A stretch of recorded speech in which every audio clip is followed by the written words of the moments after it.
Magandang araw sa inyo mga banateros at eto magre-react lang po tayo doon sa malupit na sinabi ni Pangulong Inday Sara. Ay, hindi pa pala Pangulo, sorry naman, excited.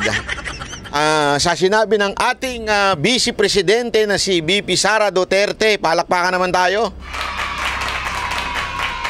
Grabe ho ang kanyang sinabi at malupit na malupit. Kaya atin po itong pag-uusapan dahil meron tayong mga personal na kaalaman dyan. Bakit to? Alam nyo naman, tayo humaharap sa matinding pagsubok ngayon. At yung pagsubok na yan, walang iba kung hindi nanggaling. Doon sa dalawang binanggit ni VP Sara Duterte. Ay nako, grabe talaga. Wala, sabi ko sa inyo Itong dalawang to, ito talaga ang salarin ng lahat ng kapangitan na nangyayari sa ating gobyerno. Itong dalawang to. Panoorin natin ito Ito ay po yung ni VP Sara Duterte. Okay, tas mag-react po tayo at i-share natin. Naku, maganda kayo sa mga marami nating i-share na issue patungkol ho dito sa dalawang ito. Ito. Pakingge. Ang budget ng Pilipinas ay hawak lang ng dalawang tao. Hawak lang siya ni Congressman Zaldico at ni Congressman Martin Romualdez. Nako po. Yan ang katotohanan. Yun. Halimbawa ko dito, medyo mahaba ito, kaya pagpasensyahan mo. Ang halimbawa ko dito. Wait lang. May naalala po kasi ako Nung nag-meeting po kami ni VP Sara, hindi naman meeting actually, nagkita. Napaunlakan po kami, na pinayagan po kami makipagkita sa kanya nung nandiyan po kami sa Davao. Yung buong Banateros, di ba? Sila Boss Dada, Coach Oli, Master Judea, Jiggy Barat, inyong lingkod. Nakipag-meet po tayo kay VP Sara Duterte after niya magsalita doon sa KOJC. Kinabukasan, nagkaroon po kami ng exclusive na pakikipag-usap. At nabanggit niya ito. Sabi ko sa inyo, ganito yung kanyang pagbanggit. Mahaba ang usapan na to, kaya hindi na lang muna nating i-discuss. Pero may idea na po tayo nun dahil tandaan nyo, di ba? Sabi ko nga sa inyo, ano ba ang kinakaharap natin ngayon?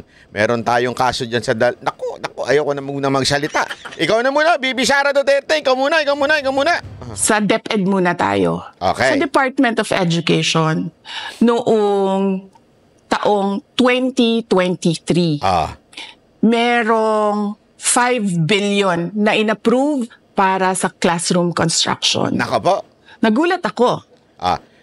Nagulat daw siya. 5 million Ay 5 billion para sa construction doon Kasi merong mga lumapit na miyembro ng House na humihingi. Naku po, patay tayo dyan. Ang lupit nyo. Bambira ayoko na magsalita ng mura pero talaga Mantakin mo mga kababayan. Yung magkano eksaktong amount noon? Ayan 5 billion 917 million. Na ito po, pag sinabi mo National Expenditure Program, ito na po yung napagdesisyonan ng inyong ng executive branch na ibigay sa inyo, na approve, na ito na yung ibibigay na budget sa inyo. Okay? So, 5.9 billion. Mantakin mo may lumapit daw sa kanyang kongresista. Naku, grabe talaga. Kapal ng mukha mong animal ka. Gago! Kaya kayo nagtatabaan dyan, mga animal kayo 5 billion. 5.9. Kung ira-round up natin yan, 6 billion yan. Diba? 6 billion na sana'y pangpagawa ng classroom. Mantakin mo. Pati ba naman yung ibibigay mong construction para sa classroom ng mga kabataan, nanakawin nyo pang mga animal kayo? Animal talaga kayo. Ganyan kayo. Animal kayo. Nagulat ako. Kasi merong mga lumapit na miyembro ng House na humihingi. Humihingi nila yung 5 billion. Parte ng 5 billion na budget. Wala kasi akong experience sa ganyan. At saka ang pagkakaintindi ko, pag in-approve na yan ng Office of the President, ibibigay na yan, dediretso na yon sa approval at trabaho ng Department of Education sa construction ng mga classroom. Nagulat ako, may humingi. Humihingi? Animal? Ano yan? Balato? Ano to? Napanalo sa bingo? Napanalo sa kasino? Napanalo sa pustahan? Humihingi ka diyang animal ka? Ay, naku naman. Nagulat nga daw si BP Sara Duterte. Siguro, dinilatan nito. Ito pa naman si BP Sara Duterte. Pag dumilat to, gumaganyan yan eh. Bakit dinilatan kaya nito? At sinabing, hoy! Para sa kabataan yan Bakit mo ka humihingi dyan? Tuloy natin. Ano nangyari? Hindi, nililinaw natin 6 billion. More or less, 5.9 billion. Magkano ba ang amin dyan? Magkano ba ang amin dyan? So sinabi ko, hindi pwede ito.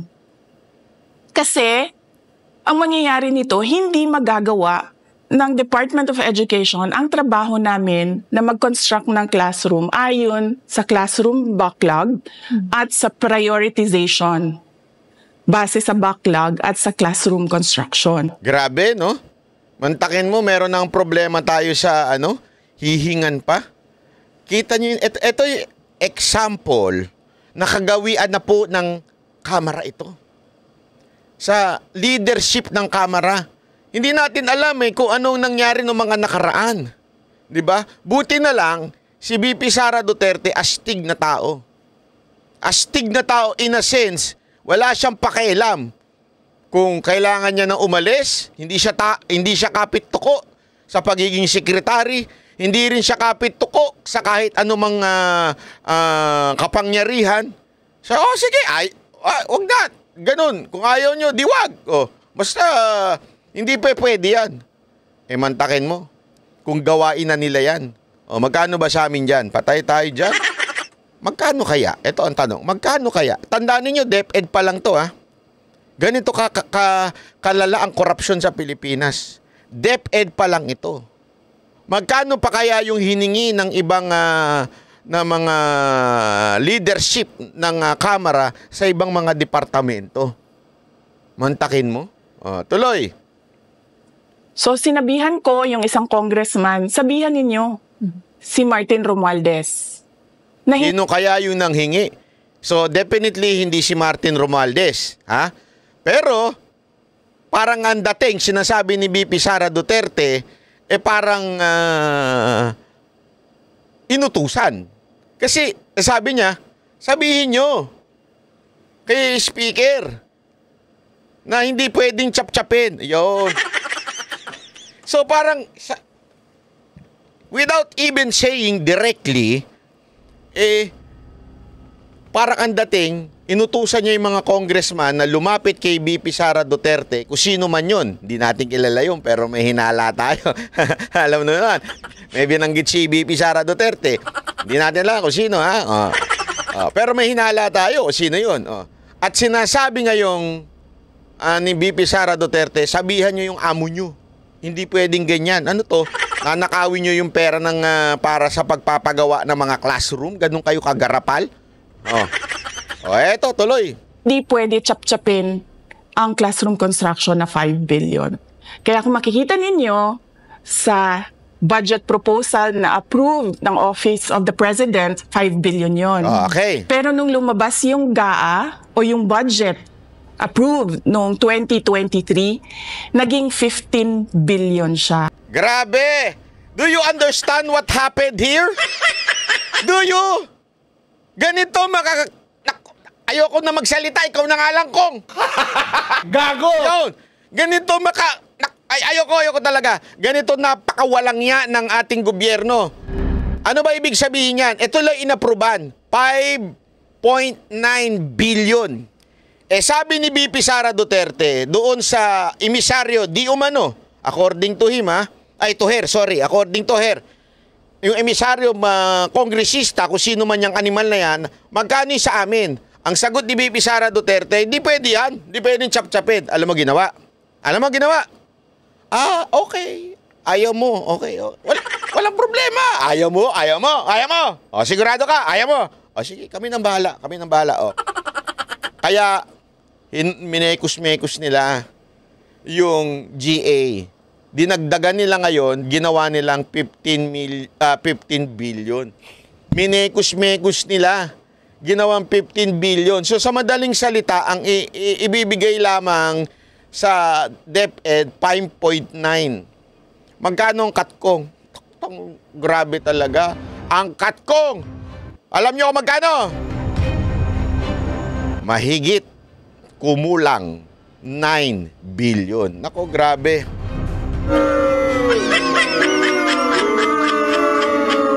Kaya naman pala may pambayad sa mga vlogger tong mga animal na to eh. Gago! O, kaya naman pala nakabili ng Raptor yung isa. O. Gago! O, kaya naman pala naka-condo na yung isa. Dati, nasa kubo lang. O, ano? Gago! O. Dati, yung mga chinuchu spaghetti lang niya, mga tigwa 150. Ngayon, medyo mahal na, 500 na. Gago! O, di ba? So, ganyan kaloko, ganyan kagago ang ating gobyerno na sabi nga dito ni VP Sara Duterte, leadership ng Kamara. At may binanggit siyang 2 tao dito. Hindi ako nagsabi. Zaldi ko ha. Ayan ka na naman. Di na naman nakikinig yung mga abogado mo, ha? Kung ano na may sasampang ha? Maya, malinaw ho yan, ha? Ang sinabi dyan ni VP Sara Duterte, kayong dalawa ni Speaker Romualdez, ang may control sa budget. Wala naman siyang ito, linawin lang natin, in fairness. Kasi baka sabihin ninyo, tayo kinukulayan natin. Hindi, in fairness, wala naman sinabi si VP Sara Duterte na ang nanghihingi sa kanya ay si Zaldico o di kaya si Speaker. Walang sinabi si VP Sara Duterte ganyan. For the lang yan, para sa kaalaman natin, for clarity, wala siyang sinabi. Pero, ang sinabi niya, ang nagko-control ng budget na yan, ang nagdagdag di umano sa budget na yan, walang iba kundi si Speaker at saka si Zaldico. Yan po ang binabanggit ni VP Sara Duterte. Hindi tayo, ha? Si VP Sara Duterte, ha? Zaldico, si VP Sara Duterte nagsabi niyan, ha? Gago! Hindi ako. Okay, tuloy. Dahil hindi nga ako pumayag na kunin yung 5 billion, dinagdagan nila ng 10 billion. Yung classroom construction ng Department of Education. Yung 10 billion na yon hindi kontrolado ng Department of Education. Ano daw? Yung 10 billion na yon hindi na kontrolado ng DepEd. Since hindi sila nakahingi, kung sino man yung kongresista na yon, at kung sino man yung nire-representa ng kongresista na yun, since hindi sila nakakatkong kay VP Sara Duterte at hindi pinahintulutan ni VP Sara Duterte na magnakaw ang mga congressman na ito, ano ginawa? Minekus-mekus. Minekus-mekus po mga kababayan. Yung yung budget dun sa GAP, di ba? So ibig sabihin pumatong sila. Magkano? Higit kumulang 10 bilyon. Di ba? Ang mga gago. 10 bilyon! Anak kayo ng wewe. Saan kaya mapupunta yung 10 bilyon? Pangangampanya para sa pagiging presidente? Nako. Para sa pangangampanya para sa magsenador? Nako. Baka naman para sa mga bet kaya. Hindi natin alam, ha?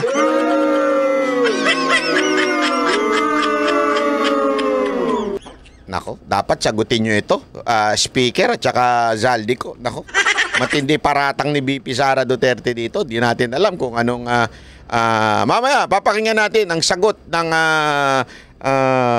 isa sa mga binanggit ni VP Sara Duterte. Controlled yun ni Congressman Zaldico at Congressman Martin Romualdez. Naku po! Hindi ko na kailangan ng corroborative witness dito. Dahil makikita nyo yun sa papel. Makikita ng taong bayan yun sa papel. NEP, 5 billion. Lumabas ang budget approved, 15 billion. So may iintindihan niyo, 'di ba? Bakit pa tayo magba-budget hearing para sa Office of the Vice President? 2 tao lang naman ang nasusunod sa budget. So it is very very clear, therefore I conclude. It is very very clear, mga kababayan, na sinasabi ni VP Sara Duterte, 2 lang ang nag-approve, si Zaldico at saka si Romualdez ang nagtaas ng budget na yon. Kasi nga, sabi niya dito, 2 lang ang nagko-control ng budget. Gets nyo? O so, sino nagtaas nung from 5 billion na naging 15 billion? Sino nagtaas nun? Walang iba kundi si Speaker at saka si Zaldico, according to VP Sara Duterte. Naku po, malupit ito. So para bagang sinasabi ni VP Sara Duterte na ang kontrolado lang niya ay yung 5 billion na nandoon sa unang hiningi, pero pinatungan. Asa na kaya yung pinatong? Naku po, hilig yung pumatong, ha? Delicate siya, baka mabuntis, ha? Wag kayo ng ha? Ng bayan natin. Halimbawa, taong 2024. Nako, hindi pa pala tapos. Hindi pa pala tapos yung isa. Kung makikita nyo, ang approved na budget ng Office of the President para sa classroom construction ay 19 billion. Nako. Noong lumabas na, grabe ito, 19 billion ang approve. O, nung lumabas na, magkano na yung House version? Sige nga, madam. Ang House version ng Appropriations Bill ay naging 24 billion ito. Naku po, grabe. Mahigit kumulang 5 billion. Tama ba? O kung if may mathematics, so sa NEP, ibig sabihin, again, yung national expenditure, ibig sabihin yun yung para talaga sa yun ang inapprove ng Department of Budget. Okay? 19 billion. I-round up na lang natin para di mahirap banggitin. Pero ang ginalaw ng Kamara ay 24 billion. Ginawa nilang 24. From 19 to 24. So, more or less, 5 billion. Kanino na naman mapupunta yan? Ano naman yan? Grabe talaga kayo. Grabe. Sabi ko nga sa inyo una sa DepEd. Pangalawa sa Office of the Vice President. Paano pa yung ibang departamento? Tiba-tiba talaga kung sino man yan. Kung sino man yan, kumakatkong dyan. Tiba-tiba na naman. Grabe kayo.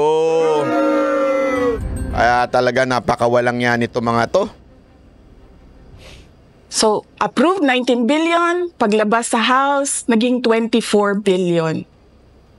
At doon sa 24 billion na yon, kung hahanapin mo sa papel, kinuha nila ang 5 billion ng repairs ng classrooms at nilagay nila doon sa 19 billion para maging 24 billion siya. Grabe. Ayan no. Kinuha mula doon sa repair. Ibig sabihin, tinanggal.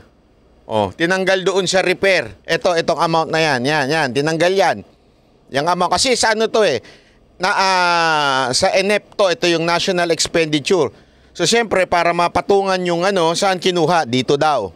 Okay? Tuloy. So, ang naiwan sa repairs, sa kawawang mga classroom, ay 1 billion. Nagets ninyo. So, tinanggal dyan, inilipat doon sa pinatong kanina. Kasi siyempre, pagka meron dinadagdag, kailangan may binabawasan. So, ang nangyari, parang sinasabi ni VP Sara Duterte dito, kaya mga kababayan, kayo mga teachers, estudyante, na mga public school, mga lalo na sa mga probinsya, kaya sira-sira yung mga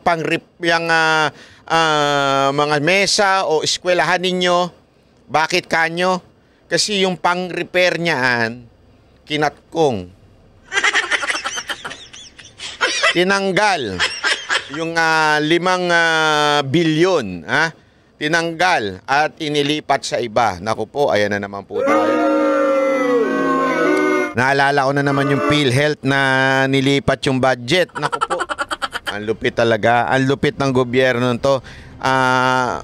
Sa bagay, mahal ang pulburon ngayon, di ba? Hindi. Wala, sinasabi ko lang naman. Wala naman ako sinasabing nagpupulburon. Wala. Sinasabi ko lang, mahal ang pulburon.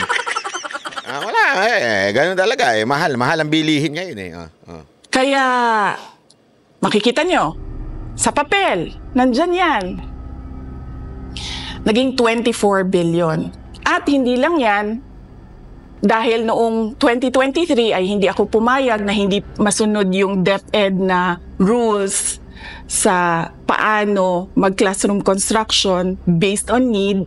Ang ginawa ngayong 2024, inattach nila ang listahan na kung saan gagawin ang mga classroom construction worth 17 billion. Grabe. Makikita nyo yon sa papel. Grabe talaga. Pagdating namin sa Senate, nakita yun ng mga senador. Tinanong nila ang Department of Education, totoo ba o hindi totoo na galing sa inyo ang listahan ng 17 billion? Sandali nga. Totoo ba yan, Madam Vice President? Totoo ba yan? Kahit daw mga senador nagtanong kung tungkol dyan sa 17 billion na yan. Tingnan natin. Ng mga classroom construction. So sabi namin sa mga senador, hindi totoo. Hindi namin magagawa yung trabaho namin. Hindi natin masosolve ang classroom backlog kung ganito ang nangyayari. Pwede ba ninyo kaming tulungan? Yung mga senador naman, very helpful sila. Oo, tulungan namin kayo. Kaya nga kung makikita ninyo sa interpellation ng isang senador doon sa budget hearing sa Senate, tinanong niya diretso, galing ba sa DepEd ang listahan ng 17 billion? Sa madaling salita, yung nawawala, di ba? Na di umano, parang binago daw.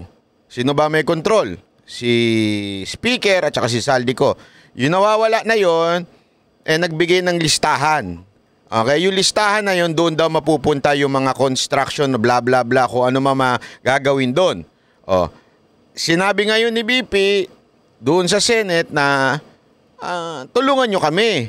Yan ngayon, tinanong ngayon ng isang senador. Tuloy. Galing ba sa DepEd ang listahan na inattach doon sa House version?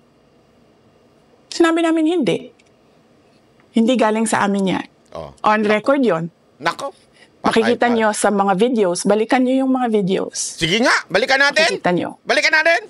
Yes, my concern, Madam Chair, Mr. President, under the GAB, I observed that there was an increase in the budget for the construction of new classrooms from 19.6 billion to 24.6 billion. Hindi nagsisinungaling si BP Sara Duterte. Naandun talaga. So yung dokumento na yon na pinakita ni BP Sara Duterte, yan ho yun. Nandyan talaga. Kasi nabanggit sa Senate Kasi si remember, hinihiring din dyan sa Senate. Okay? Nabanggit. So ibig sabihin, authentic, totoo yung sinasabi ni BP Sara Duterte. Malinaw na malinaw. Hindi fake news. Bakit to? Kasi diniscuss sa Senado. Ayan, no? Tamang-tama yung amount. However, this is my concern which you mentioned earlier, that the repairs and rehabilitation of classrooms was decreased from 6.5 billion to 1.5 billion. Ayan. I also have information, Madam Chair, Mr. President, that 24.6 billion allocated under the GAB, but only 9.8 billion from the allocation is left to the discretion of DepEd. Magkano yun? Magkano yun? So, ayan sa 24.6 billion allocated under the GAB, yung po yung General Appropriation bill pa lang yan kasi tama ba? I'm not sure kung bilan yung sa B. Pero alam ko kasi dinidiscuss sa Kamara, dinidiscuss dito. Okay? So hindi pa ho yan yan yung na-finalize. So kaya nga ho bill pa lang siya. So 24.6 billion ang inallocate under the GAB. And yet but only 9.8 billion from the allocation is left to the discretion of DepEd. O, sa 24 point blah blah billion, 9.8 lang ang kontrolado ng DepEd. The rest, sino may control? Hindi na natin alam.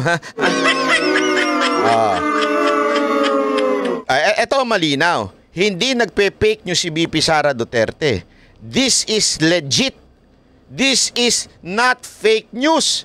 Diniscuss po ito sa Senado. Okay? Ang linaw po, diniscuss ito sa Senado. Kaya hindi ko na kailangan ng witness. Kasi makikita nyo sa papel. Yun. Tapos dumating ang BICAM. Walang nangyari. Bakit kasi may mga nagsasabi, may mga nakikita akong comment na mga tatanga-tangang comment. Sabi, hindi naman kontrolado yan ng camera lang Alam mo na, maraming troll sila di ba? Yung mga troll ni, ni Tamba, hindi natin alam, di ba? Ang daming, ang kanilang parang panagot diyan sa akusasyon ni BP Sara Duterte. Sinasabi nila na sandali Senado rin naman nagde-decide pero tandaan natin ang Senado kaya nga nagkagulo-gulo sila, di ba? Kaya nga napalitan yung kanila leadership dahil merong nangyaring hindi din tama. Kaya nila pinatalsik yung kanilang Senate President. Kasi nga alam naman natin, kamara at kamara pa rin ang didesisyon kahit sa budget na inaalat sa Senado. Kamara ho ang talagang, kaya nga sila ang pinakamakapangyarihang institusyon sa Pilipinas kasi sila may hawak ng budget. Sila nagde-decide. Kaya nung BICAM na, kasi ganito yan kamara, pag-uusapan, Senate, pag-uusapan, tapos BICAM. Ang problema sa BICAM, hindi naman po lahat ng senador na andun. Sino lang inaandon? Yung bata nung Senate President. Walang iba kung hindi sa finance. Chair ng finance ng Senate. So pag sila lang ang nagkasundo, kaya nga dami nagrereklamo dyan kasi parang pinag-usapan pa natin lahat ng kongresista. Pinag-usapan pa ng lahat ng senador. Pagdating naman sa BICAM, dalawa lang naman na mag-uusap. Tapos, doon na desisyonan kung ano. Kaya ito nga, dumating sa BICAM, walang nangyari. So, yung sinasabing 24 billion, wala na tuloy-tuloy na. Kasi nga, dalawa lang ang may hawak dyan. Di ba? Ay, nako. Dahil ang nasusunod doon ay si Congressman Zaldico at si Congressman Martin Romualdez. So, sinasabi ngayon ni BP Sara Duterte, even on the BICAM, kung anong sinabi ni Romualdez, kung anong sinabi ni Zaldico, sila lang ang nasusunod sa desisyon doon. Kontrolado nila even the representative of the Senate. That's why nagkaroon ng Senate leadership change. If you remember that, nagkaroon ng leadership change sa Senate. Now, nasolusyonan ba? Tandaan natin, medyo more independent na masasabi natin itong si Escudero kaysa kay dating Senate President na si Zubiri. Pero ganito nga yan. Kaya nga, di ba, lang lahat ng ito, if titignan mo buong picture, tama yung sinabi sa article ni Roberto Tiglao na sinabi niya, itong panggigipit sa Kamara, panggigipit pala sa KOJC has something to do with the 2025 election. Anong ibig sabihin nun? Remember, ang isa sa pinaka-financier o basta sabi nating greatest supporter ng mga Duterte ay si Pastor Kibuloy at ang KOJC. So para wala nang manalo pang senador na kaalyado ng mga Duterte, kailangan nating pilayin yung pinaka-source nila, yung pinaka-tumutulong sa kanila, yung pinaka-lakas nila. Sino yun? KOJC, Pastor Kibuloy, and SMNI. Kasi kontrolado na nila media Ang hindi na lang nila nakokontrol, SMNI. SMNI, KOJC, si Pastor Kibuloy. Now that they hold Pastor Kibuloy, pwede na nilang kontrolin. Talagang maaano na nila. Kaya nga, yun yung buong picture kung bakit sinasabi natin na yung nangyari sa KOJC, may mas malaking picture dyan. Ayaw nilang mamanalo ang mga kakaalyado ni Pangulong Duterte sa Senado. Bakit? Para kontrolado na rin nila ang Senado. Kasi ngayon, medyo nandyan na yung mga pumapalag di ba? Nandyan si Bato, nandyan si Robby, nandyan si Bongo. Yung mga yan pumapalag yan yung isa bumalimbing na, ang bilis bumalimbing para manalo kasi wala yun. Talunan po lagi yun para manalo, kailangan ng bumalimbing, di ba? So para makontrol nila yung Senate, kailangan mawala yung tumutulong, which is KOJC, Pastor Kibuloy, and SMNI. Di ba? Ganun ang ginawa nila. Ayan Romualdez. Kaya nandun pa rin naka-attach yung 17 billion na ginawang listahan ni Ko at ni Romualdez. Grabe, no? In fact, balik lang ako konti sa'yo, ha? Kahit yung mga congressman, nakikita nila yung problema ng ginawa nila na pag-attach ng listahan sa budget. Kasi doon sa basic education hearing noong May 2024, ng House of Representatives, merong isang congressman nagreklamo, bakit ang tagal ng classroom construction? Bakit ang tagal? Sabi nung USEC ng DepEd, kasi may pabago-bago sa listahan ng DPWH dahil hindi kami ang gumawa ng listahan. Yeah, Mr. Chair, with respect to the 17 billion in Annex A of the GAA, we are not privy on how the school sites were chosen. So, be it as it may. How is it chosen? I'm not privy to that, Mr. Chair. When the GAB came out, there was a 14.7 billion Annex A. Ayan ang linaw niyan ang linaw niyan, even sa Kamara, diniskas yun. Diba? Diniskas yung inangat ng budget. Dito kasi GAA na kasi act na. General Appropriation Act na. So ibig sabihin, ito po'y naging parang, kasi ganun yun pagka ginagawang batas yung budget, parang ang tawag nila act ayan, tuloy. The committee, the GAA came out, from 14.7 it became 17 billion. So we are not privy to how the list was generated. So dagdag ko lang yan doon sa confirmation na kinuha nila. Grabe, yung budget ng DepEd. At isa yan sa mga rason kung bakit ako nag-resign sa Department of Education. Hindi na ako papayag na sa susunod na taon, ganyan pa rin ang gawin nila at ako yung mananagot sa ginagawa nila. Kaya yan yung sinasabi ko, bakit pa tayo mag-question and answer dito para atakihin nyo ako? Ang masusunod lang naman sa budget, 2 tao lang. Correct. Naku po, may abangan pa bukas. Naku po, patay tayo dyan. Pero malinaw mga kababayan, malinaw sa malinaw. Hindi po nagpe-fake news si VP Sara Duterte. Diniskas sa Senado, diniskas sa Kamara, yung nawawala.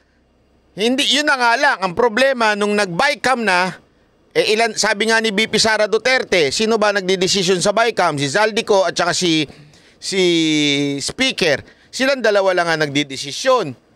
So, asan na yun? Ayun, patay tayo dyan. Kaya nga mga kababayan, importante po na atin po itong bantayan. Alam nyo, yan yung matagal na sinasabi ni Pangulong Duterte noon Ano yun? Yung transparency, accountability. Yan yun Asan yung transparency dyan? Kahit yung Kamara, hindi nga alam kung saan napunta yung bakit ang bagal na mga... Kasi naglista pa sila dun nakita nyo, naglista sila doon? Pero bakit wala yung mga sinasabing nilista nila doon? Hindi nagmaterialize, ika nga. Hindi po, alam mo yun, hindi nangyari. Listahan lang yun, pambira. Di ba? Listahan lang ho yun. Listahan lang. Wala ho talaga doon. Mga kababayan, para naman po sa patas ng pamamahayag, ilabas din natin yung video nito ni Zaldico. Ito ha. Pasok. Nakita po natin kahapon ang part 1. Linawin natin. Ito yung before, I think. Correct me if I'm wrong.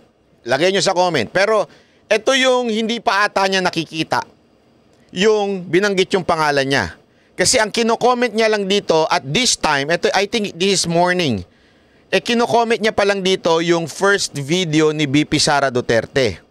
Wala pang binabanggit si BP Sara Duterte na pangalan, nag-react na siya. Alam na natin. Pakinggan natin ha.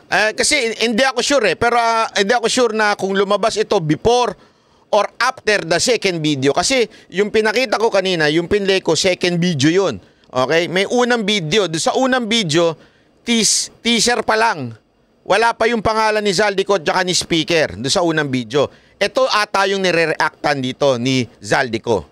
Ng video message ni Vice President Sara Duterte kung saan nililihis na naman niya ang mga issue. Talaga pong tatak Duterte na yata ang pambubudol. Ayan na, namemersonal na. Diba? Namemersonal na si Kuya. Zaldi, kung talagang galing sa puso mo yung pagdidepensa mo, hindi mo na kailangan magbasa-basa dyan. Hindi mo kailangan magbasa-basa dyan. Ba't ka nagbabasa-basa dyan? Ibig sabihin, ano ba ibig sabihin natin pag nagbabasa? May tumulong sa kanya na magdepensa. Mula sa peking war on drugs, peking good governance, peking pagkontra sa korupsyon, at ngayon, peking sagot sa mga issue. Lahat yung sinabi niya, war on drugs. Ultimo nga si Abalos, di ba? Nadulas eh. Ano sabi ni Abalos? Pag ganun-ganon pa siya. Liwalo sa ano. Ngayon. Ganun. Hindi. Yung ano pala, doong nakaraang administrasyon. Nadulas yung bata nyo. Nadulas. Tapos sasabihin nyo, palpak yung war on drugs. So, ibig sabihin, talagang bumalik ang criminality ngayon. Noon, nawala. Simpleng tao lang daw siya, pero mahigit 400 bodyguards. Siya lang po ang kaisa-isang vice president sa kasaysayan ng Pilipinas na may ganun kadaming security. Nilinaw na ho ng AFP yan. Hindi naman po sabay-sabay sila. Yung 400 na yon, salitan po yun. Ano yung 400 sabay-sabay, walang uwian, tulugan? Ano to? 24 oras naka-duty silang 400? Ay, naku naman, sir. Gamitin naman ng minsan. Yung 400 na yun, hindi naman po sabay-sabay yun. Sali, tandaan ninyo. 400 more or more. More or less, ika nga. Divided by 3 yan. Bakit kanyo? 8 hours ang pasok. 8 plus 8, ano? Sagot! 16. Plus 8, 24. Siyempre, 8 hours. So, yung 400 divided by 3. Diba? Common sense, sir eh. Hindi ibig sabihin yung 400 na, ano to, 400, walang pahingahan? Pambira naman kayo, sir. Pangalawa, ito lang, para sa kaalaman mo. Si BP Sara po ang Duterte ang pinakamaraming boto. Kaya naman din, si BP Sara Duterte ang pinakamaraming kalaban. Bakit kanyo? Takot sa kanya. Bakit? Mandato ng bawat Pilipino, 80% ay nasa kanya. So takot na takot sa kanya yung kalaban niya. Kaya may maaaring gawing masama sa kanya. Kaya kailangan niya ng security. Tama po ba ako, sir? Ha? Hindi, sir. Tama po ba ako, di ba? Ang dami niyang kalaban. Kayo ba kalaban niya? Hindi. Ako nagtatanong lang. Siyempre, isipin niyo mga kababayan, ha? Kung meron mang isang politikong tumatayo talaga para labanan, isa sa mga tumatayo para labanan ng mga rebelde, walang iba kung hindi si BP Sara Duterte yun. Dumalaban sa mga sinungaling. Huwag kang masasaktan kagad. Naka-video ka naman eh. Sinungaling o di kaya magnanakaw sa gobyerno. Wala ko sinasabi ko yun, ha? Siya ho ang maraming kalaban dyan dahil marami siyang binubuking. Tama, mali? So, naturalmente, sir, kailangan siyang bantayan ng 24 oras. O, di ba? May sarili pang Vice Presidential Security Group. Never happened. Kasi nga po, alam niya na makakalaban niya ang presidente. Di ba? Para sigurado lang, di ba? History of the Sir, sagutin na lang ninyo. Sagutin na lang. Philippines. Tandaan ninyo, ha, wala pang binabanggit si VP Sara Duterte dito, ha? Bakit nag-iingay na kagad ito? Nag-iisa nga siyang humarap sa pagdinig ng Committee on Appropriations, pero sangkaterba naman ang bodyguards sa labas ng conference room. Humiling pa ng pagkain para sa 100 gwardiya na dala-dala niya at hindi naman kinain. Hindi po ba't pang-iinsulto at pag-aaksaya ito ng resources ng gobyerno? Pangalawa, sinasabi niya, hindi lang daw sanay ang ilang miyembro ng Kongreso na hindi makuha ang sagot na gusto nila. Karapatan at trabaho ng Kongreso ang pagbubusisi ng budget. Ang hindi niya pagsagot sa maayos na tanong at lalo pa ang hindi niya pagdalo sa hearing ngayon ay nagpapakita na kawalang respeto at paggalang sa mga kinatawan ng taong bayan. Hindi lang po kongresista ang winalanghiyan niya dito, kung hindi ang buong sambayanang Pilipinas. Tinatakpan niya ang hindi pagsagot sa tanong sa pamamagitan ng pag-iinsulto sa mga kongresista na ginawa lang naman ng kanilang mga trabaho. Ang hirap na, sir. Ang hirap pag binabasa yung statement, ha? Pero ang taray ni sir, naka-iPad Pro, ha? Yung 13. Nano yan, nano texture.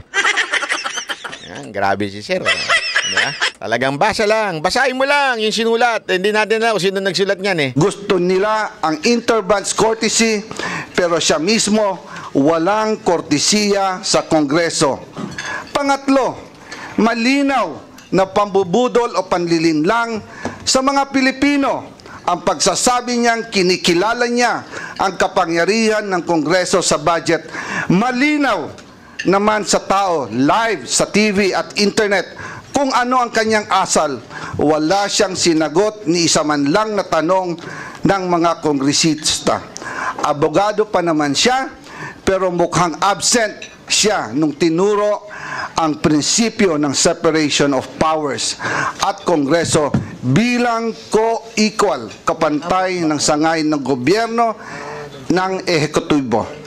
Batay sa ating representative democracy, ang mga kongresista ay binoto bilang kinatawan ng taong bayan. Kaya kapag ang isang kongresista ay nagtatanong sa paggamit ng budget, siya ay nagtatanong hindi lang bilang individual. Hoy, hindi na nakikinig sa mga kasamahan mo.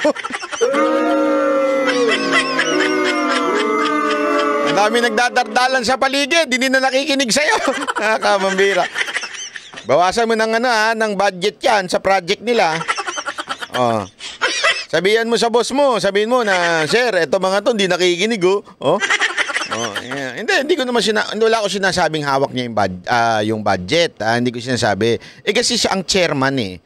Siya ang chairman noon. So, nung appropriation. So, siya ang doon. So, wala tayong sinasabing masama doon. Kundi bilang kinatawan ng Pilipinong bumoto sa kanya. Demokrasya at hindi po tayo monarkiya. Wala tayong hari at reyna. Sunset na po ang dating administrasyon. Kaya wala pong karapatan ang ating mga halal na opisyal na umastang parang masasakupan niya lang ang mga kinatawang ng taong bayan. Pang-apat, paulit-ulit niyang sinasabi, I will defer to the wisdom of Congress. Pero hindi naman po to totoo. Kasi kung totoo ito, sasagutin niya mga tanong ng mga mambabatas, lalo na sa issue ng confidential funds. Naalala ko last year, kinausap namin si BP Sara at ang kanyang mga trusted aides tungkol sa 2024 budget. Sinabi niya noong kinonfirm ni Kuya. Kinonfirm ni Kuya na talaga nakipag-meeting siya. Eh, syempre, pero wala namang sinasabi na na kung ano man yung pinagmitingan nila. Ito lang yung sinasabi na pinagmitingan nila. Pero at least sinabi niya na nakipag-meeting daw siya. Tuloy nyo yan. Meaning yung confidential funds. Dahil kaya niya daw ito i-justify. Mabuti na lang at hindi namin itinuloy. Kung hindi, magsisisi kami dahil ang pondo ng taong bayan ang pinag-uusapan dito at tandaan, COA at hindi Kongreso ang nagsasabing mali ang paggamit ng 73 million sa 125 million confidential funds na ginamit lang sa loob ng 11 days. Talo pa po dito ang pondo ng Napoles Fund na gamit ng 60 days. Ito po, 11 days lang. And ngayon, bibigyan pa ba natin siya ng 2 billion na pang gagastos daw sa mahihirap? Ibigay po natin to sa tamang ahensya. Huwag po nating ayahan na waldasin na naman ang kahit pisong sintimo na dapat natin bantayan. Huwag yun na lang bigyan ng budget. Politika daw ang dahilan ng umano'y panggigipit sa kanya ng Kongreso. Nanunood kaya siya ng budget hearings? Nakikita niya kaya kung gaano kahaba at katagal ang pandinig at mga questions and answers na kinakaharap ng iba't ibang ahensya? Eto. Dito pa lang sablay na siya. Sinasabi niya na nakikinig ba siya doon sa mga ahensya ng gobyerno. O sige, punta tayo dyan. Di ba sinasabi nga ni Marcoleta? There is a tradition, courtesy, given to the OP and OVP. Even ng time ni Pangulong Duterte, na kahit kaalyado niya mga kongresista, Senado, siya ang presidente, si Pangulong Rodrigo Roa Duterte, at maging ang pinaka number 1 kontrabida noon ay si BP Leni. Kinontra ba niya? Hindi. Kinontra ba ng mga congressman at saka ng Senado? Lagi nyo binibigyan ng parliamentary courtesy. Ika nga, binibigyan nyo ng kortesiya sa budget. Kaya pasado kagad. Kasi yun ang gawain na noon pa. Na ang Office of the President and Office of the Vice President, whoever they are, whether they are opposition or not, binibigyan ng courtesy pagdating sa budget. Wala nang tanungan, ipinapasa na kaagad. Tama, mali? Bakit kanyo? Nung kaalyado nyo pa, 2022, I think, and 2023, di ba? Yung pangalawa pa nga, sino ang mismong nag-move na ma-defer na yung budget? Walang iba kung hindi yung anak ni Pangulong Marcos. Dahil hindi pa kalaban si BP Duterte, hindi pa siya bumibitaw. Dahil hindi pa siya nagbibigay ng mga opposition statement, opposing na katayuan, ika nga. Biglang nung siya nahay pumapalag na, biglang may question na kayo.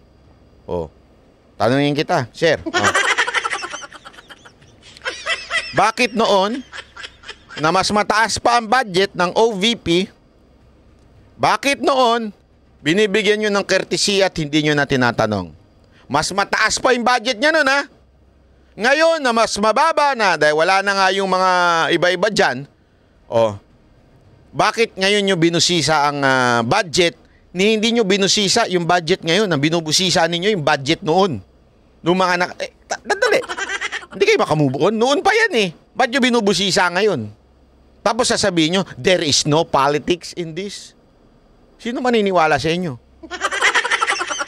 Yung mga tanso, yung mga bulag-bulagan? Walang maniniwala sa inyo. Simple lang yun eh. Simple lang, sir.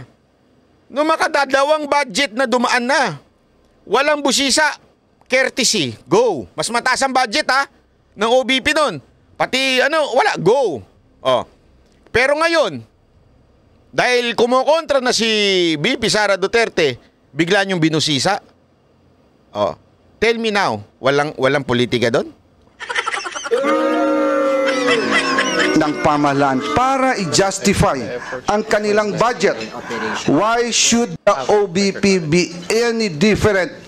Especially napakagaling magwaldas, maglakwatsa, at mangurakot. Malinaw, diversionary tactic ang video message ni VP Sara. Tulad ng tatay niya, gusto niyang ilihis ang usapin sa tunay ng isyong kinakaharap niya. Ayaw niya kasing magpaliwanag. 125 million confidential funds spent in 11 days at nagsabi mismo ang COA na mali ang paggastos nito. Kung bakit kulelat ang mga batang Pilipino sa math and science sa ilalim ng panunungkulan niya bilang DepEd Secretary. Kung bakit sirang gatas, may insekto at inaamag na Nutriban ang pinamimigay sa mga mag-aaral. Kung bakit malala ang korupsyon sa DepEd at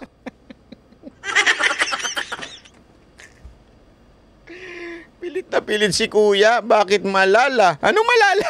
Malala!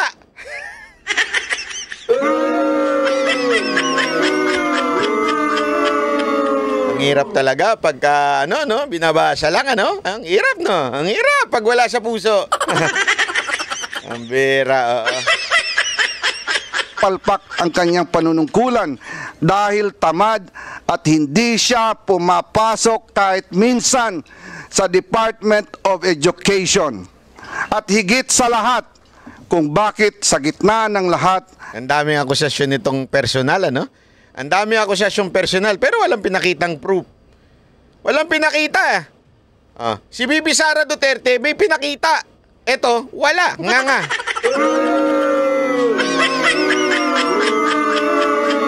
O, diba? Wala ka pala eh. Nakapalpakan at katiwalian, ito ay dapat siyang pagkatiwalaan pa ng 2 billion sa 2,000. Eto mga kababayan, kilala nyo na ngayon kung sino si Zaldico. Kung sino yung nagdemanda sa akin. Kilala nyo na siya. Kung anong klaseng karakter meron siya. Kung anong klaseng kongresista ito. Kilala nyo na siya ngayon, di ba? Alam nyo na ang karakas nitong maman to. Sabi ko naman sa inyo kahit nga yung pagdedemanda niya, freedom of speech po natin na i-discuss yung mga issue sa lipunan. Yung pagtatanong natin sa kanya, yun ang kanyang ginamit para ako po ay kasuhan niya ng libel. Di ba? Bakit to? Kasi nga nagre-react agad siya, hindi pa siya binabanggit ni VP Sara Duterte, nagre-react na agad siya. Sandali, para mas makilala nyo pa itong tao na ito, ipapaalala ko lang uli sa inyo.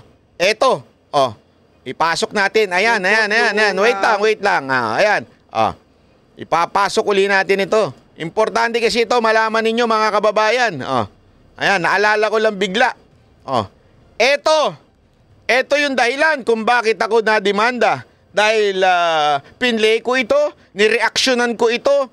Hindi ko alam kung bakit ako dinimanda, hindi si Villanueva. Si Senator Villanueva po ang nagsasalita dito. Sandali. Ipe-play natin para marinig nyo. Ano bang klaseng tao? Ito si Zaldico. Hindi po galing sa akin. Galing kay Senator Villanueva ito. Pasok! Pag-dismiss, Mr. President, ng reklamo. Hindi nga po nakarating sa korte, Ginoong Pangulo, na-dismiss na po. Yan yung ginagamit pang sa kanya na ni Zaldico, kaya nag-react siya. Nag-react si Villanueva kasi ito yung issue ng PI noon Tapos nung binanggit niya biglang may nag-react si Zaldico at yan yung isa sa binibintang kay Villanueva na sinasabi niya, eto, may ebidensya ako, dismiss. Dismiss. Yun ang sinasabi ni Villanueva. O, ituloy natin ngayon. Sa probable cause pa lamang.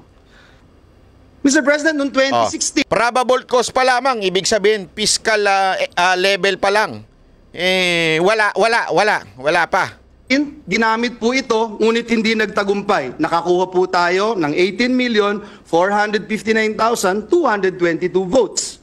Noong pong 2022 elections, 18 million na naman ang nakuha po natin at talagang hindi rin po pinaniwalaan ng taong bayan. Ang mga paratang na ito na ngayon po ay inuulit ng makapangyarihang chairperson ng Committee on Appropriation. Sino yon? Mr. President. Sino yung chairman ng appropriation na binabanggit niya dito? Walang iba. Kung hindi si Zaldico. O, ituloy mo, Senator Villanueva, yung sinabi mo. Sinabi mo, ha? Hindi ko sinabi. O, sa abogado ni Zaldico, sinabi ni Villanueva, hindi ako nagsabi. Is the Pope Catholic? Nag-research po ba at nag-aral ang nag-aakusang ito sa atin? Tuloy. Ngayon po, kakalkalin ngayon ang kanyang mga kaso. Nako po, patay tayo. Nakakalungkot po dahil kaibigan naman po natin siya. Nako. Pero dahil po pumasok siya sa away na hindi niya away, kailangan niyang magbabanggit ng mga personal attacks. Nako po. Kakalkalin po. So, ibig sabihin, kasi away ito ng ni speaker noon at saka ng Senado. Naglabanan sila tungkol dyan sa PI na yan. Ang nagsalita, nagkomento ay si Zaldico. Kaya nga sabi ni Villanueva, sumasawsaw ka sa hindi awayin mo. Bakit ikaw nagsalita at nagbato ng mga ganitong akusasyon? So ibig sabihin, noon pa lang pala na may personal na ho ito si Zaldico. According to Villanueva, ha? Hindi po sa akin. Ayan ang sinabi niya. Ulitin natin. Ay na hindi niya away. Kailangan niyang magbabanggit ng mga personal attacks. Personal attack na personal si Zaldico. Yun na po talaga yung ugali niya. Kaya nga doon sa speech niya kanina, na may personal siya. Tama, mali? Tuloy. Kakalkalin po itong mga atraso niya sa bayan. Ito pong kumpanya niyang SunWest Corp. Nako, ito na. Kinalkal na yung atraso niya sa bayan. Pambira. Ito. Ano yun? Operation. True or false? Ano yun? Ito po ba ang isa sa pinakamalaking government contractor sa bansa? Yung kanyang kumpanya daw ba? Ito po ba daw? Yun yung tanong ni Villanueva. Ito daw po ba ang pinakamalaking construction na nakikipag-deal sa gobyerno? Yan ang tanong ni Villanueva. Ano sagot niya ni Villanueva? Sagot, true. True. Hindi po ako nagsabi. Si Senator Villanueva ang sumagot. Siyempre naman siguro, mas maraming alam sa akin yan. Pagdating sa mga, alam mo na, yung mga nakikipag-deal sa gobyerno. Kasi senador yan. Naging kongresista yan. Alam niya huya mga yan. Matagal nang nakikipag-deal yan sa mga taong, mga may proyekto. Kaya nga, ito daw kumpanya ni Zaldico, sinasabi ni Villanueva, ay ang pinakamalaki. Naku po, patay tayo dyan. True or false? Ano pa? True or false? Sige. Ang korporasyon po ba niyang SunWest Corporation ay kasama dito sa kontrobersyal na Farmally? Kasama po ba sa Farmally, yung issue, yung may problema, yung nahanapan ng hokus-pokus, ng mga mekus-mekus dyan? Kasama po ba yung kumpanya ni Zaldico? Hindi po akong sasagot. Sino? Si Senator Villanueva ang sasagot. Farmally case dito na inimbestigahan sa Senado na kasuhan ng Senado. The answer is true. The answer is true. Hindi po ako ang nagsabi. Si Villanueva po ang nagsabi niyan. Yung korupsyon na nangyari sa Farmally na pinapakasuhan ng buong Senado, na pagdesisyonan ng Senado ng resolution nila dun sa hearing. Kasuhan yan kasi merong problema dyan. O kasuhan yung mga involved dyan. Ang tinanong ni Villanueva, kasama ba yung kumpanya na SunWest? Anong sagot ni Villanueva? Hindi po akong sumagot. Si Villanueva po ang sumagot. Ulitin natin yung sagot niya. Kasama ba? Kasuhan ng Senado. The answer is true. True daw. Kasama din po ba Ang ano? ang kumpanya niya Na? dito po sa controversial na DepEd laptop scam? Oh. Ang sagot po, Andali, bago ka sumagot. Oh, 'di ba nakita natin yung grabing presyo ng laptop na 'yan. Oh, bakit laptop? Kasi nakakatawa yung presyo, mas mahal pa sa Mac pero luma ang laptop. Luma yung laptop. Hindi ko alam kung Celeron ba 'yon o ano man, pero overpriced yung mga laptop na 'yan. Alam mo anong dinahilan nila diyan? Ang dinahilan diyan kasi may after service daw. Kasama yung bayad do sa after service para pag nasira. Yan yung bagay na hindi mo na maka-quantify, hindi mo na mabibilang, hindi mo na makikita yon. Pero isinama yung service na yon, kuno. Na pag may nasira dyan, in other words, parang ka nagbayad ng after service or Apple Care. Kaya lang hindi Apple eh. So hindi Apple Care, yung walang ganon, walang parang do sa kontrata, nagbayad ng technical na pag natapos at nagkasira yan, libre na yung paggawa. Hindi mo naman maka-quantify yun. Hindi mo naman malalaman yun. Tama, mali? Oh. Kasama po daw ba ang kumpanya ni Zaldico? Ano sagot, Senator Villanueva? true. True. Di ba? Again, it's not me who said that. It's Senator Villanueva. Pinakakasuhan din po ng Senado ang kumpanyang ito. Nako po. Napakadami pong BIR cases. Nako po. Madali po maghanap, Mr. President. Madali po kuhanin ang panig ng mga taga-BIR. Kung ilang kaso mayroon ang kanyang mga korporasyon. Bukod po dito, Grabe. yung reklamo po sa ombudsman ng Nako po. anti-corruption group na ang pangalan Task Force Kasanag International, meron din pong 50 billion Nako. na kaso na kinakaharap ang taong ito. Hindi lang pala sa BIR, meron pang iba. Kaso, kinasuhan. Ay, nako. May butiki dito, may butiki. Mr. President, Yes! Ay, hindi pala ako presidente. Akala ko ako yun. Akala ko ako yun. Ikaw naman, no? kung maglalabas po kayo ng baho, Mr. President, dapat naman siguro maligo ka muna. Naku po! Sakit nun, Brad. Ang masaklap po, Ginoong Pangulo, Oh, ano yun? sa kabila po ng track record na ito ni Mr. Zaldico, Ano? ang masaklap po, Ay? inappoint po siya Na? Kamara de Representantes Na ano? bilang tagapagbantay ng kaban ng bayan. Ay, grabe. Si Dracula, Sandali. Samantakin mo daw, ha? Sa daming, ang sinasabi lang naman ni, dito, sinasabi ni Senator Villanueva, wala naman siya sinasabing there is already a conviction. Wala. Wala siya sinasabi dito, convicted na ba yung kumpanya ni Zaldico? Wala po siya sinasabi dito. Ang sinasabi niya lang dito, the company na pagmamay-ari ni Zaldico were involved in so many cases of corruption or any that has something to do with money. 'Di ba? Ibig sabihin talagang etong tao na ito ay may kaso na yung kanyang kumpanya. And yet siya ang sa kanya ibinilin ang pinakamakapangyarihang masasabi nating chairperson diyan sa Kamara, which is yung appropriation. si Dracula, inappoint mo bilang tagapagbantay ng blood bank ng bayan. Ay, grabe. Si Dracula talaga. Nakita niyo yung analogy niya? Para sinasabing, ginawa mong tagapagbantay para sa mga nagpapakuha ng dugo diyan sa Red Cross, si Dracula. Sumisip-sip ng dugo. O ika nga. Tama nga naman. Kasi halimbawa, di ba? Halimbawa lang, may isang manyakol. Tama, mali.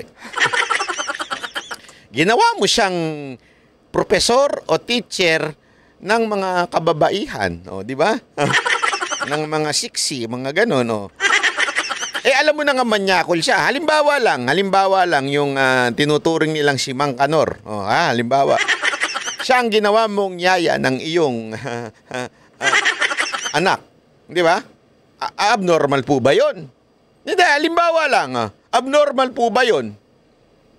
Di ba abnormal yun? May problema tayo doon. Yan ang sinasabi ni Senator Villanueva dito. Wow, Mr. President.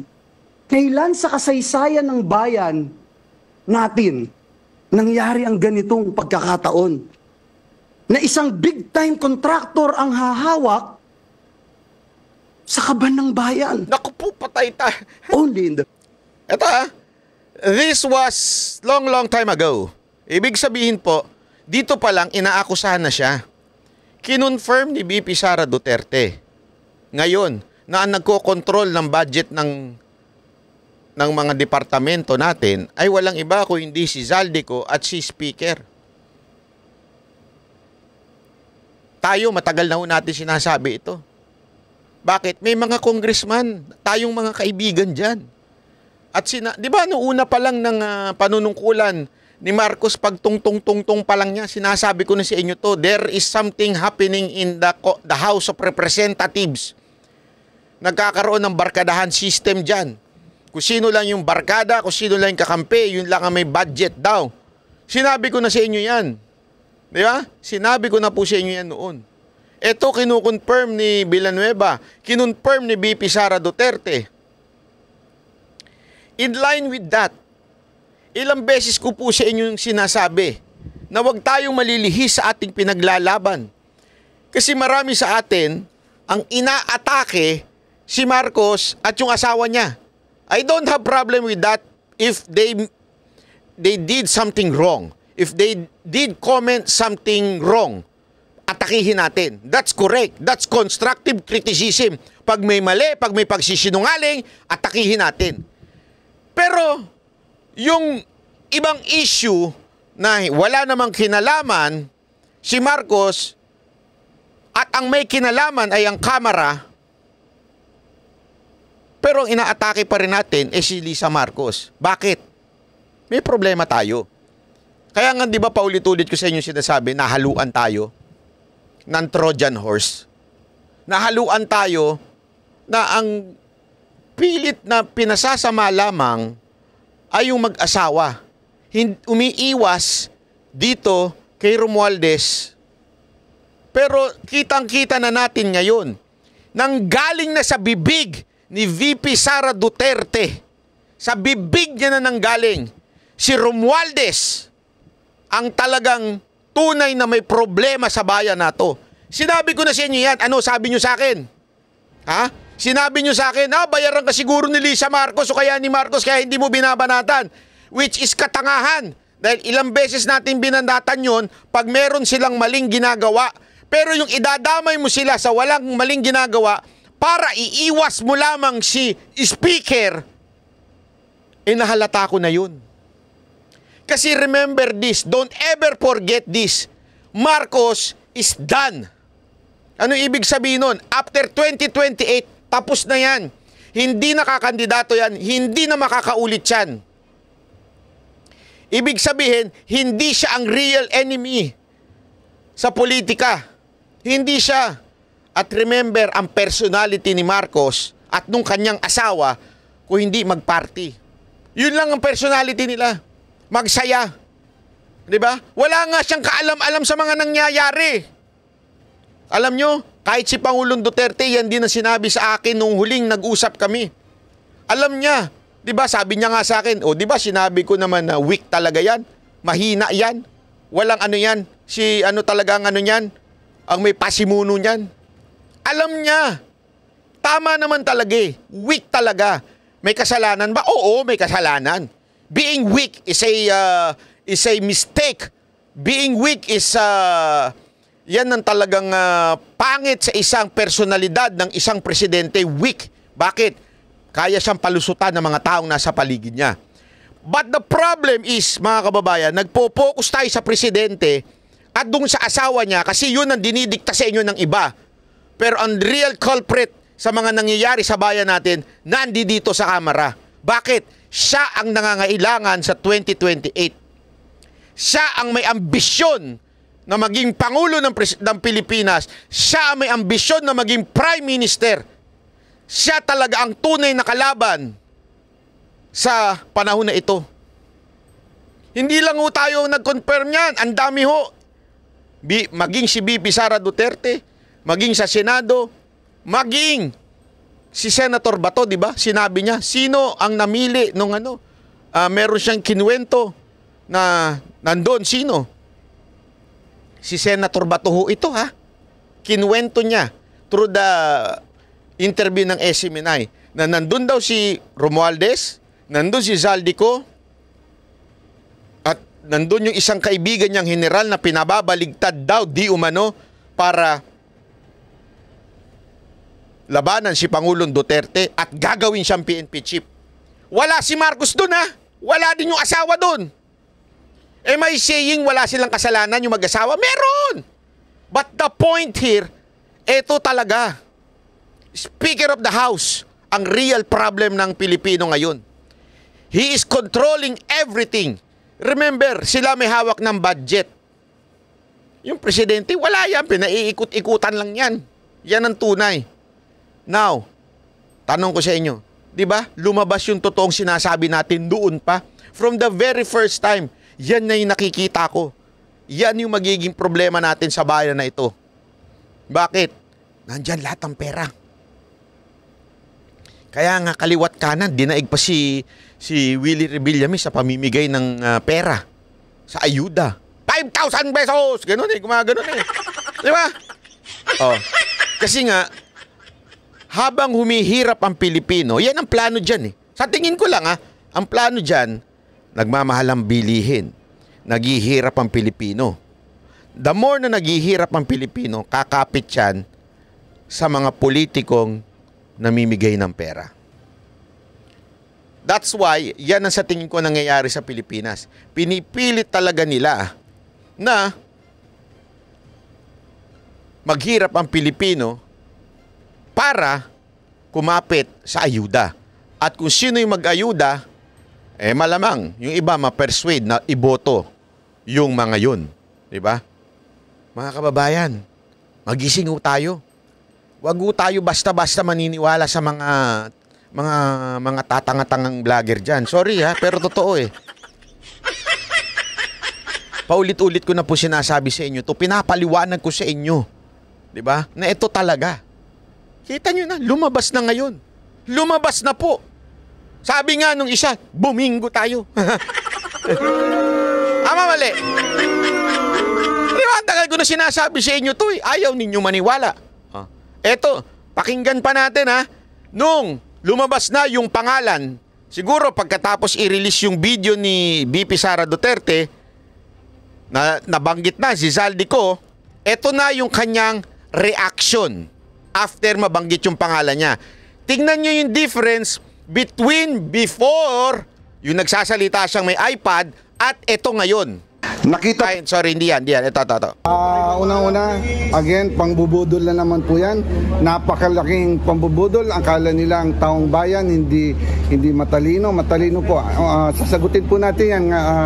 Una-una po, ang miyembro po ng appropriations is around 139. Ang vice chair po is around 56. Ang congressman po is 300.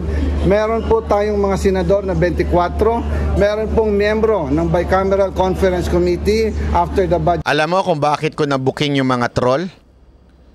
This is the script that they are commenting sa mga video. Meron namang marami naman yung appropriation marami naman yung senador. Pare-pareho sila ng sagot, yung mga troll. tingnan nyo sa comment section, naglalabasan sila.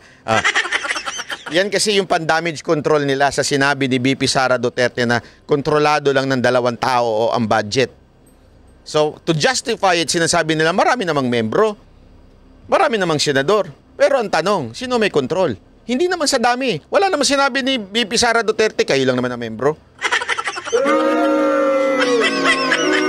Walang sinabi si VP Sara Duterte, Your Honor. Kaya kung ako to sa court, dako. Ano na kagad ako? Objection, Your Honor. Misleading. O kaya, mali. Objection, Your Honor. Irrelevant. Bakit? This is irrelevant. Yung membro, irrelevant yan.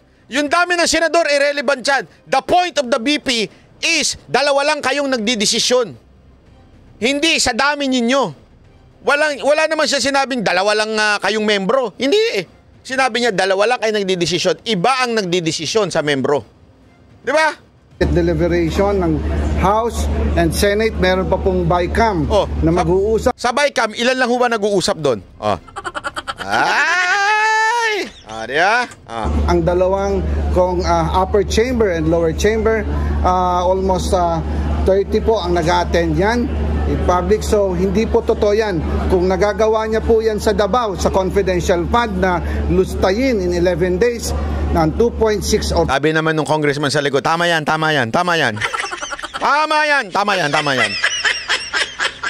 May amuyong di siya sa likod. 2.9 billion, kayang-kaya niya rin yung gawin pag siya po ang nakaupo at ang kanyang mga pananakot sa aming mga kongresista, hindi na po ito dapat palagpasin. Yun lang po, mamaya prepare kami ng magmi-meeting. Hindi, ako Congressman Zaldico, pa-impeach nyo na. Sige na, pa-impeach nyo na si VP Sara Duterte. Yun ang magandang gawin ninyo.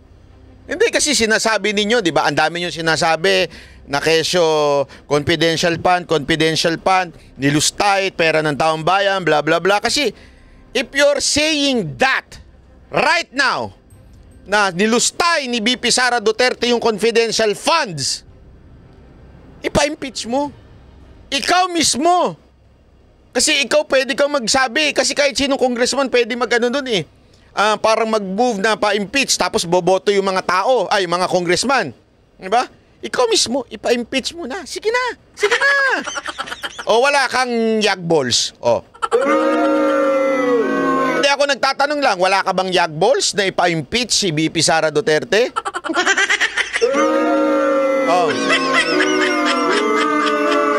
Sige na, Congressman Zaldico, ipa-impeach mo na. Kasi sabi mo ang dami mo sinabi dito. Ayan ang dami mo sinabi. Nakita po natin sa kasaysayan ng Pilipinas.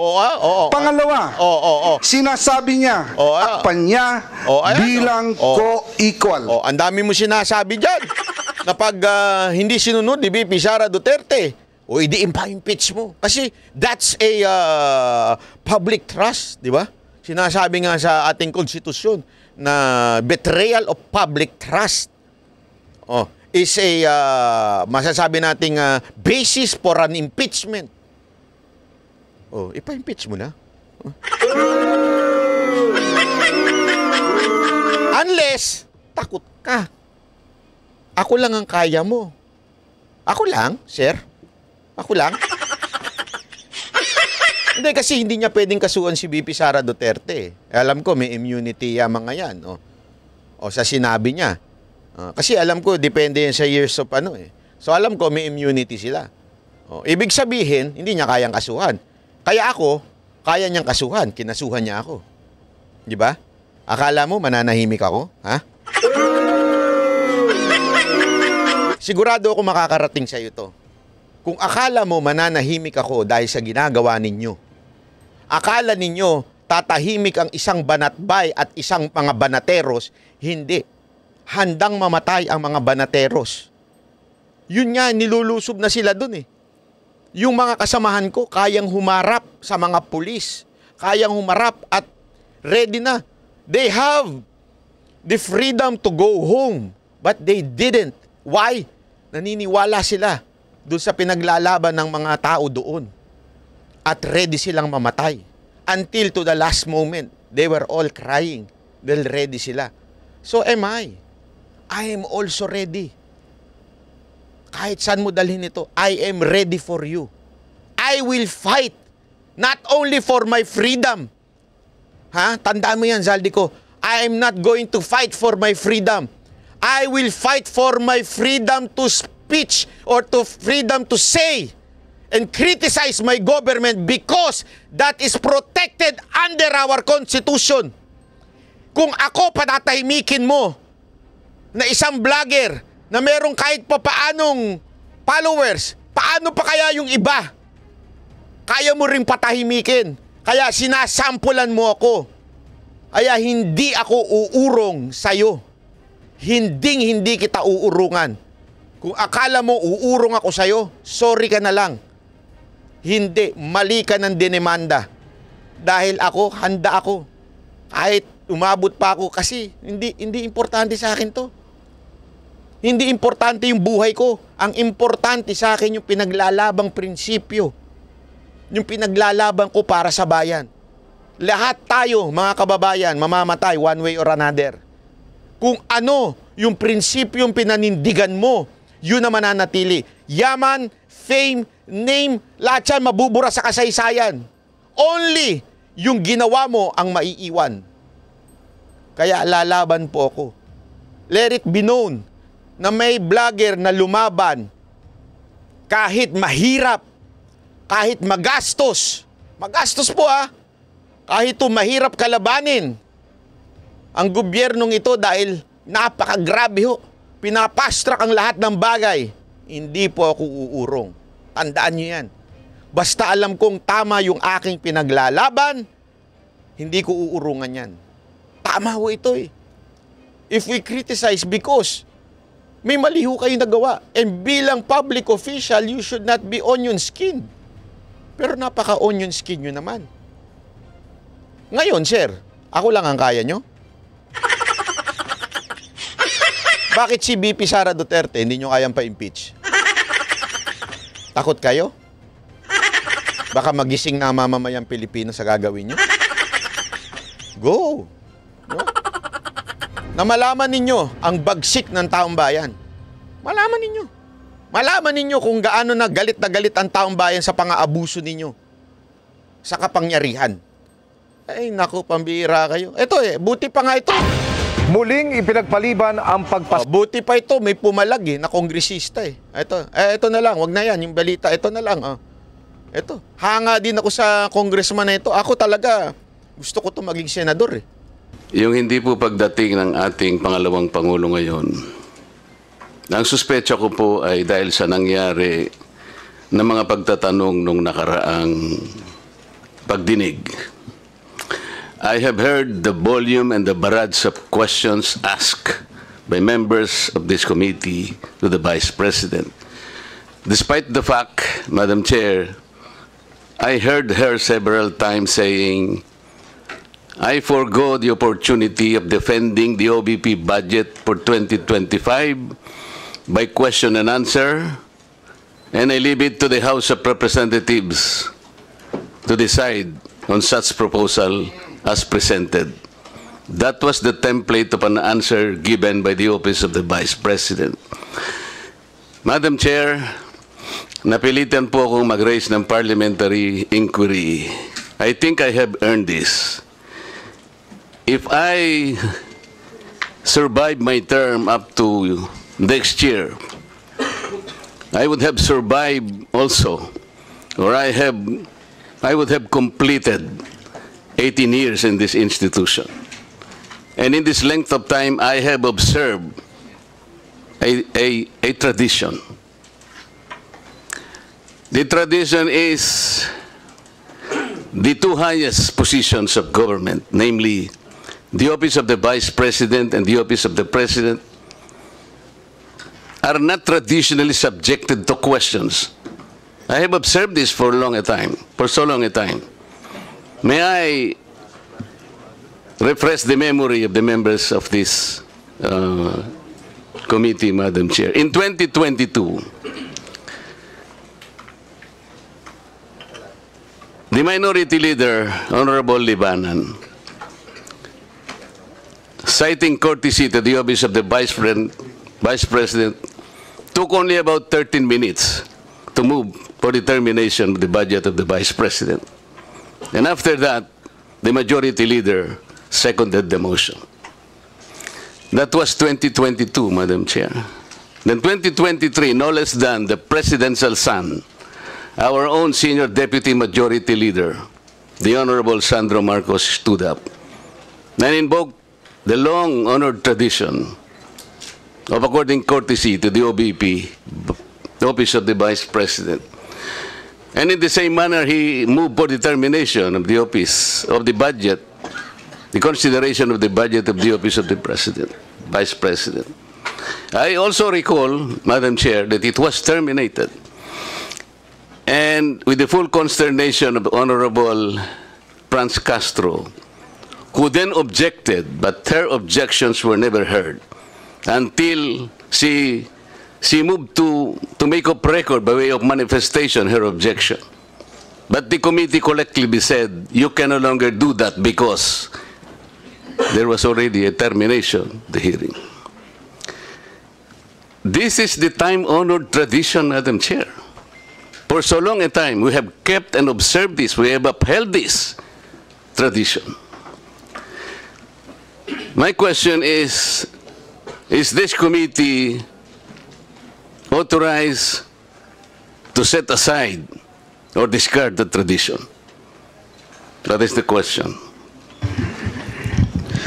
Your Honor, such motion was not introduced in the last hearing. I'm now introducing the motion, Madam Chair. I second, Madam Chair. To terminate the consideration of the budget of the Vice President, Madam Chair, on the basis of the long and time-honored tradition, Madam Chair. In order for us to respect a tradition in the same manner that we have respected the tradition here, that the first to interpolate every time is the member of the minority. That is the tradition. We have not yet discarded that. We're observing that because we are honorable members of this Congress. So the question is, why have we discarded that tradition? Is this committee authorized to set aside the tradition? If we are not able to do that, Madam Chair, then I honorably, respectfully now move to terminate consideration of the budget of the Office of the Vice President, and I so move.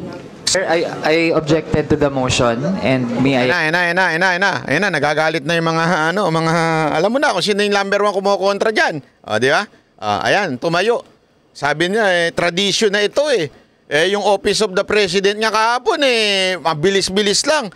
Yung mga nakaraang taon sa Office of the Vice President, mabilis lang. Bakit ngayon? O dahil dyan, eto mapapakita tayo nagkaroon ngayon ng away ng konti. Ayan. Ba't ang nangyari, a barrage of questions. That's why I'm asking. Bakit natin ginawa yun earlier? Are we not already respecting a tradition well kept by this House? Respect tradition. Hindi nga, pinagtatanong nyo siya. Meron pang pradinila, whatever. That is disrespect to the office of the President, Vice President. So ano pinagtatanong nyo sa kanya? These questions never happened before. Grabe ang tapang nito. Hanga talaga ako sa iyo. Kung Marcoleta, kung nanonood ka, nawala ko yung numero ninyo Pero grabe, ako talaga, pag ikaw kumandidato na senador talaga, mangangampanya ako sa iyo. Kailangan natin ng ganitong klaseng congressman Yung may bayag. Ang hirap nito Tatanggalan ka ng budget dyan. Tatanggalan ka ng mga proyekto dyan. Yung papalag ka.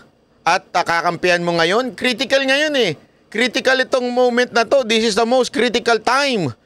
Na it's either you are with the side of VP Sara Duterte or you are against Speaker Romualdez. Ganun lang walang middle dito. Kaya nga sipsipan dyan Pero tumayo itong kongresista na ito. Iba ito. At ang talino nito.